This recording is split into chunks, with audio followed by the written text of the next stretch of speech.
Hey, what's up mga guys? Welcome to Richard Cabile YouTube channel, and today pag-uusapan natin ngayon is kung paano ba mag-scan sa inyong Epson L360 model. So ayun guys, so naglagay na tayo ng papel sa ating Epson L360.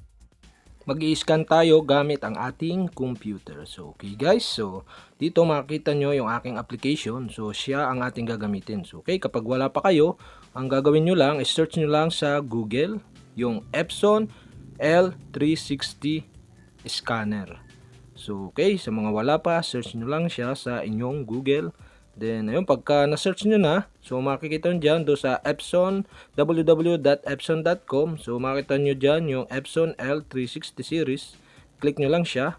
Then mapupunta kayo rito sa pinakang Epson site. Then makikita nyo yung inyong Epson L360 model. Then dito may makikita kayong operating system.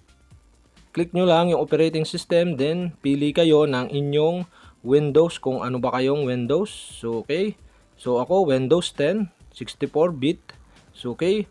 After that, nyan guys, so click nyo yung go na button na nando sa may kanang bahagi.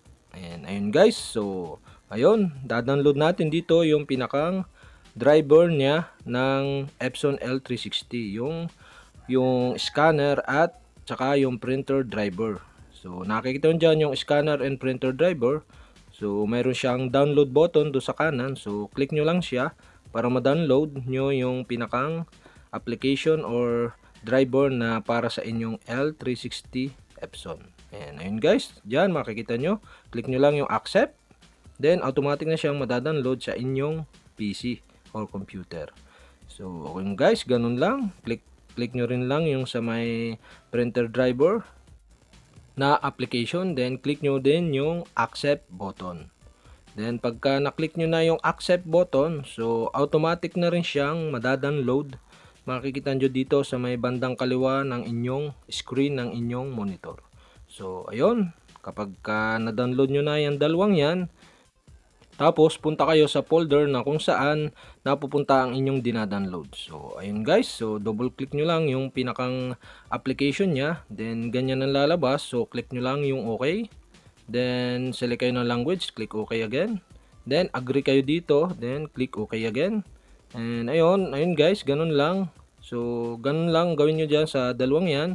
Then wait na kayo na ma-install ang driver at saka scanner ng inyong Epson L120 application. So okay. Then ayun, kapag tapos na, so setup complete. So click nyo lang yung OK button. Pagka yan na ang lumabas, yung setup complete, ibig sabihin tapos na ang installing ng inyong application. Kapag tapos na ang installing, so okay, restart nyo na ang inyong PC. After nyo ma-restart, so okay, punta na kayo sa application na yan, yung Epson Scan. Then ayun, yan ang lalabas dyan. So may makikita kayo dyan na button na scan. Tapos ang gawin nyo lang dyan is click nyo lang yung scan. So ayun guys, scanning na siya. So wait lang natin na ma-scan yung ating inilagay kanina na image or typewriting na mayroong image. Then ayun, so okay, so ayun, matatapos na ang scanning. Then ayun guys, so ayun, nakita na natin yung image na ating in-scan. So ayun guys, wait pa tayo ng kaunting seconds. So okay, ayun, so nagrara naman yung scanning natin. So ibig sabihin ini-scan siya papunta sa ating computer, then magiging siyang file like PNG or JPEG na photo. So ayun guys, wait lang tayo ng konting segundo pa para matapos ang ating scanning.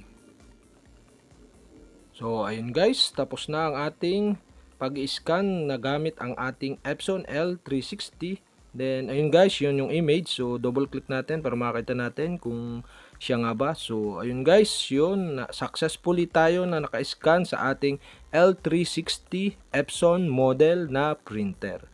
So ayun guys, sa may mga katanungan dyan, mag-comment lang kayo below. At kapag nagustuhan nyo itong video na to, i-like nyo na rin. Then pag hindi ko pa kayo subscriber, mag-subscribe lang kayo sa aking YouTube channel. I-click nyo lang ang subscribe button at ang bell para ma-notify kayo kapag may mga bago akong video. So yun lang guys, and salamat sa panonood.